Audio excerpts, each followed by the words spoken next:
வாழ்வில் முன்னேற போகும் அனைவருக்கும் என் அன்பார்ந்த வணக்கங்கள்.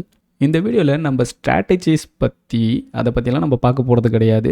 ஏன்னா ஸ்ட்ராட்டஜிஸை விட ரொம்ப முக்கியமான ஒரு விஷயம் இருக்குது. அதுதான் risk management and money management. அது இல்லைன்னா மார்க்கெட்டில் பெருசாக சஸ்டெயின் பண்ண முடியாது. எதுக்காக இதை சொல்கிறேன் அப்படின்னு பார்த்தீங்கன்னா, பல பேர் நான் ரெகுலராக பார்த்துட்ருக்கேன். அவங்க கண்டினியூஸாக பண்ணக்கூடிய ஒரு மிஸ்டேக் என்னென்னால், மார்க்கெட்டில் ஃபார் எக்ஸாம்பிள் இந்த இடத்துல ஆர்டர் போட்டிருப்பாங்க. அவங்களோட டார்கெட் இந்த ரேஞ்ச் வரைக்கும் இருக்கும்.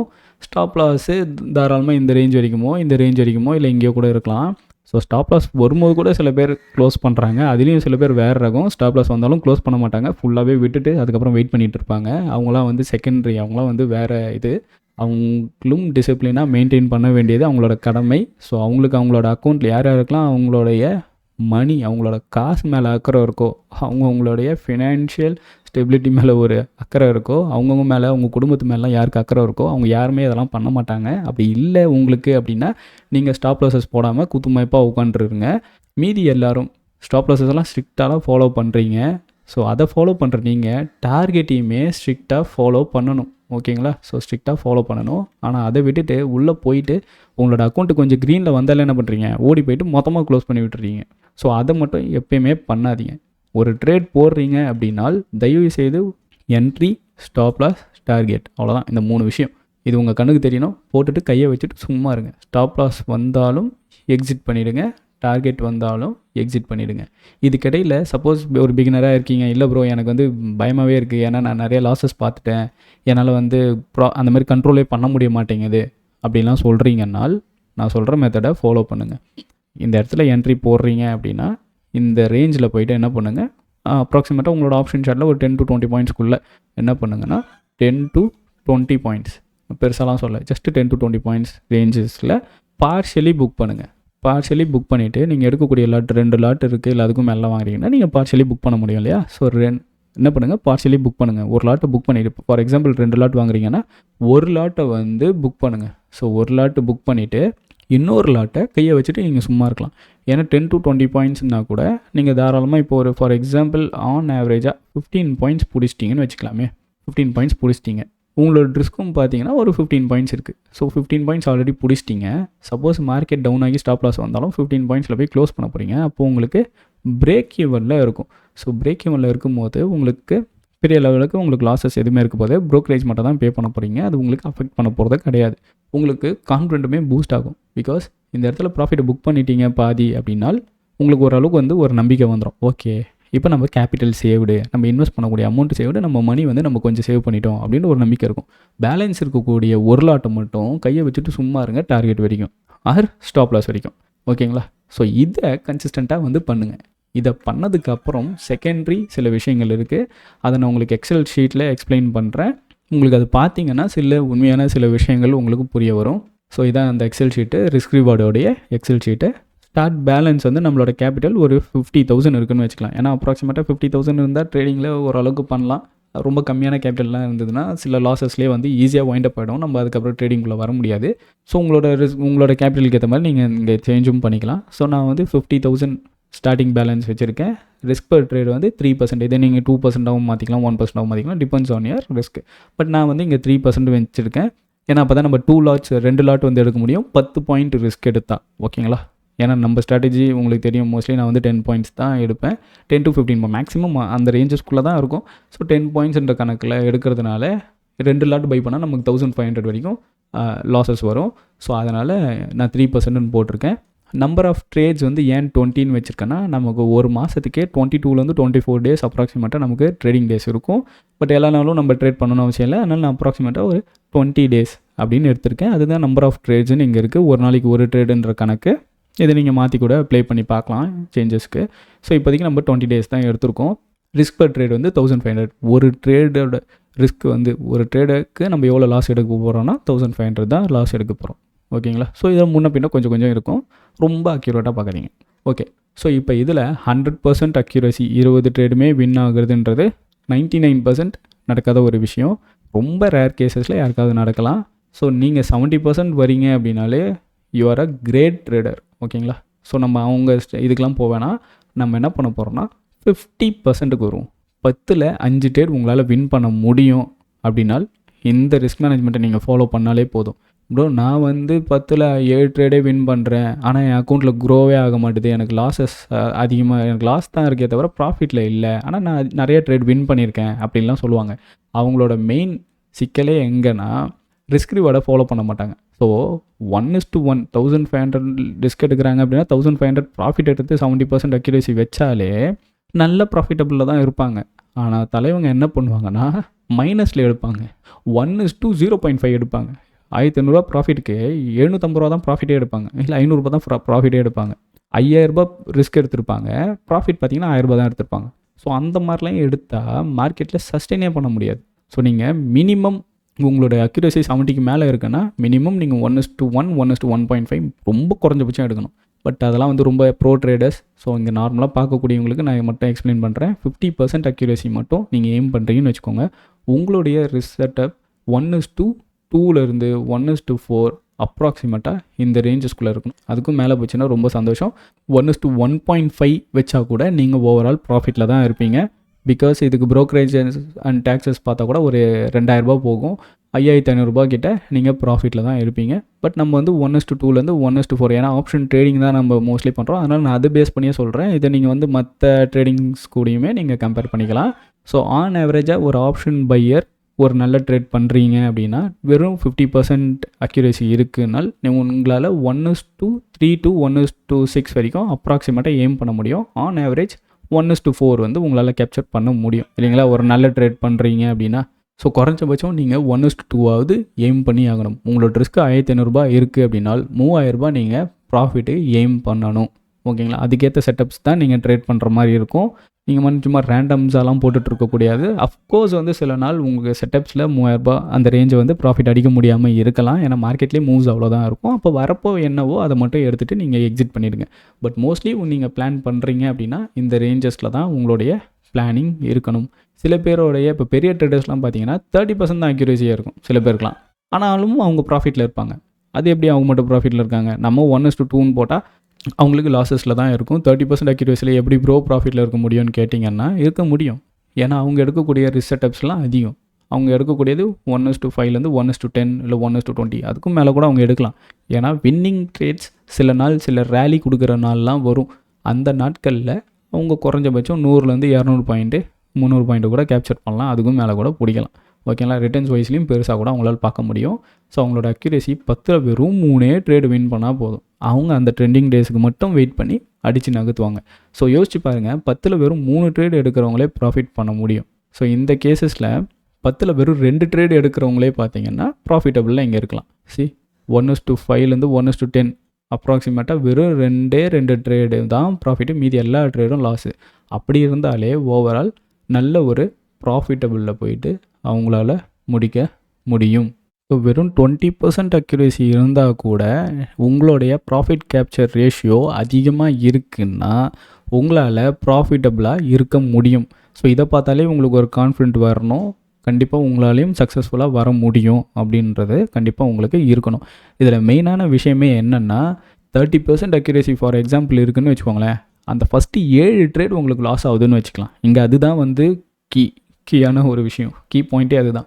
30% அக்யூரேசியில் ஃபஸ்ட்டு 10 ட்ரேட்ஸ்ன்னு எடுத்துப்போம். 10 ட்ரேட்ஸில் 7 ட்ரேட்ஸ் உங்களுக்கு லாஸ் ஆகுது அப்படின்னா அந்த 7 ட்ரேட்ஸில் இந்த 50,000 உங்களுக்கு காலி ஆகாமல் இருந்தால் போதும். ஸோ இதை நீங்கள் சேவ் பண்ணி ஆகணும். ஃபஸ்ட்டு விஷயமே சேவ் யுவர் கேபிட்டல். ஓகேங்களா, ஸோ அப்போ அதுக்கேற்ற மாதிரி தான் உங்களுடைய ரிஸ்க்ஸே இருக்கணும். ஸோ இப்போ 7 ட்ரேட்ஸ் ஒரு 10ல் 7 ட்ரேடுன்னு வச்சுக்கலாம். ஓகேங்களா, நான் உங்களுக்கு இங்கே கணக்கே போட்டு காட்டுறேன். ஸோ 10ல் 7 ட்ரேட் லைனாக உங்களுக்கு லாஸ் அடிக்குது. ஸோ 7 × 1500, 10ல் 7 ட்ரேட் உங்களுக்கு லாஸ் அடிச்சதுன்னா 10,500 rupees உங்களுக்கு லாஸ் ஆகும். இப்போ இந்த 10,500 உங்களோட கேபிட்டலை பெரிய வகையில் அஃபெக்ட் பண்ணுமான்னு கேட்டால் ரொம்ப பெருசாக அஃபெக்ட் பண்ணாது. உங்களால் திரும்பவும் 2 லாட்டை வந்து பை பண்ண முடியும். அப்ராக்சிமேட்டாக ஒரு 40,000 உங்கள் கேபிட்டல் இருக்கும், உங்களால் பை பண்ண முடியும். ஓகேங்களா, ஸோ இப்போ இது வந்து இந்த கான்செப்டில் இப்போ இதே ரேஞ்சை 30% எடுத்திருக்கீங்க. 30%ல் ஓவரால் 20 நாள் ட்ரேடிங் பண்ணுறீங்க அப்படின்னா 14 நாள் உங்களுக்கு லாஸ் இருக்குதுன்னு வச்சுக்கலாம். ஸோ 14 × 1500 21,000 ரூபாய் உங்களுக்கு லாஸ் ஆகும். பேலன்ஸ் உங்ககிட்ட பேலன்ஸும் உங்ககிட்ட கிட்டத்தட்ட 29,000 ரூபாய் உங்களுக்கு அமௌண்ட் இருக்கும். அப்படி இருக்கும்போது அதுலேயுமே உங்களால் கிட்டத்தட்ட 2 லாட்டை வாங்க முடியும். நான் சொல்கிறது 50,000 ரூபாய் கேபிட்டல் மினிமமாக இருக்கக்கூடிய ஒரு அவுட் ஆஃப் த மணியில் உங்களால் அப்ராக்சிமேட்டாக வாங்க முடியும். ஓகேங்களா? ஸோ இந்த விஷயமே கேபிட்டலுக்கு ஏற்ற ரிஸ்க்கை தான் நீங்கள் எடுத்துகிட்டு உங்களோட ட்ரேடிங் ஸ்டைலையே நீங்கள் பில்ட் பண்ணணும். இங்கே நம்ம ஆளுங்க எடுத்துன்னு வர கேபிட்டலே 20,000 தான். ஸோ 20,000 தான் நிறைய பேர் எடுத்துகிட்டு வரீங்க, நான் பார்த்துருக்கேன். 20,000 எடுத்துகிட்டு வந்து உங்களுடைய ரிஸ்க் செட்டப் எல்லாம் 10% சாலிடாக இருக்கும். 10% சாலிடாக இருந்தால் உங்களுடைய ட்ரேட்ஸு வெறும் 10 ட்ரேட்லேயே 2,000 ரூபாய் காலி ஆகிடும். சாரி, 20,000 ரூபாய் வந்து காலி ஆகிடும் இல்லைங்களா? 10% எடுக்கிறீங்க, ரிஸ்க் எடுக்கிறீங்க அப்படின்னால் ஈஸியாக உங்களுடைய கேபிட்டல் காலி ஆகும். பாதிக்கு பாதி நீங்கள் லாஸ் ஆனாலும் கூட உங்களால் நீங்கள் 10 ட்ரேட் எடுக்கணும்னு கூட அவசியம் இல்லை. வெறும் 5 ட்ரேட் எடுத்து லாஸ் ஆனாலே உங்களுக்கு 10,000 ரூபாய் காலி ஆகிடும். ஸோ பாதி கேபிட்டல் காலி. திரும்பவும் உங்களுக்கு ட்ரேட் எடுக்கிறதுன்றது ரொம்ப கஷ்டமாயிடும். ஸோ அதனால தான் நீங்கள் ரிஸ்க் எடுக்கும் போது எல்லாருமே என்ன சஜஸ்ட் பண்ணுவாங்க பெரிய ட்ரேடர்ஸ்னால் 1% ரிஸ்க் எடுங்க அப்படின்னு சொல்லுவாங்க இல்லைங்களா? ஸோ 1% நீங்கள் ரிஸ்க் எடுக்கிறதா இருந்தால் இந்த ட்ரேடிங் ஸ்டைலில் தான் நீங்கள் ஃபாலோ பண்ணணும். இது ஆப்ஷனுக்கு செட் ஆகுமான்னு கேட்டால் அப்போ உங்களுக்கு கேபிட்டல் பெருசாக இருக்கணும். ஓகேங்களா? ஸோ கேபிட்டல் பெருசாக இருந்ததுன்னா நீங்கள் 1% எடுக்கலாம். நான் ரியலிஸ்டிக்காக இப்போதைக்கு பார்த்தீங்கன்னா 3% எடுத்திருக்கேன். 50,000க்கு 3% வந்து நமக்கு கரெக்டாக ஒர்க் ஆகும். ஏன்னா அப்போ தான் நமக்கு 10 பாயிண்ட்ஸ் இந்த ரிஸ்க் வரும். 2 லாட் வந்து நம்மளால் பை பண்ண முடியும். ஒரு லாட் ஒரு 10 to 15 பாயிண்ட்ஸில் நீங்கள் ஈஸியாக க்ளோஸ் பண்ணால் கூட மீதி ஒரு லாட் நீங்கள் 40 பாயிண்ட்ஸ் வரைக்கும் கூட எடுத்துகிட்டு போகலாம். 40, 60, 100 எது வேணாலும் நீங்கள் எடுத்துகிட்டு போகலாம். Depends on your setup. So இங்கே விஷயமே உங்களோட கேபிட்டலுக்கு ஏற்ற ரிஸ்க்கு நீங்கள் எடுக்கணுன்றது தான். 5,000 50,000 கேபிட்டலில் வச்சுட்டு நான் மட்டும் போய்ட்டு 10% ரிஸ்க் எடுக்கிறேன் அப்படின்னால் வெறும் 10 ட்ரேட் லாஸ் ஆனால் போதும் 50,000 ரூபாய் எனக்கு காலி. வெறும் 5 ட்ரேட் லாஸ் ஆனால் போதும் எனக்கு 25,000 ரூபாய் காலி. என்னோடய கேபிட்டலே மொத்தமாக போயிடும் இல்லைங்களா? ஸோ ஓவராலே மேக்ஸிமம் பார்த்திங்கன்னா என்னால் 5 ட்ரேட் தான் வந்து நிஜமாகவே ட்ரேடு எடுக்க முடியும். அதுக்கு மீதி 5 ட்ரேடுக்கு நிஜமாக உடம்புல தெம்பு இருக்காது, மனசில் இருக்காது. மொத்தமாக நம்ம ஃப்ளாட் ஆகிடுவோம்.